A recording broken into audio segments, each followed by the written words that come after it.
মোনাজাত করতাম সেই মৃত্যু গুহায়, যে আমার কবরের ঠিকানা কি আমার ওয়ারিসরা পাবে না?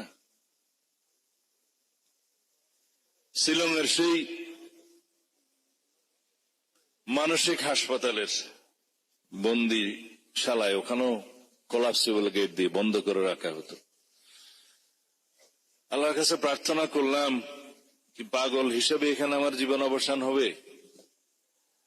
রব্বুল আলামিন আমার সন্তানরা কি, আমার পরিবারকে আমার কবরের ঠিকানা পাবে না, জিয়ারত করতে পারবে না? আল্লাহ মোনাজাত কবুল করেছেন। কিন্তু তার মধ্যে লক্ষ প্রাণের বিনিময়ে যেমন আমরা স্বাধীনতা অর্জন করেছিলাম,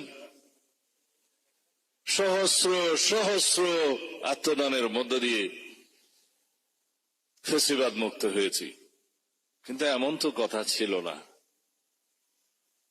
গুম খুনের চাইতেও একটি ভয়ঙ্কর শব্দ। যারা লাশ ফিরে পেয়েছে তাদের অনেকের হাতে আছে হাত কড়া, হাত বাঁধা, পিছন মোড়া। তারপরেও অনেকেই বক্তব্য দিয়েছে, চট্টগ্রামের নরুর সে বিধবা স্ত্রী, যে আমরা অন্তত জানাজা দিতে পেরেছি স্বামীর। কিন্তু যারা আজও ফিরেনি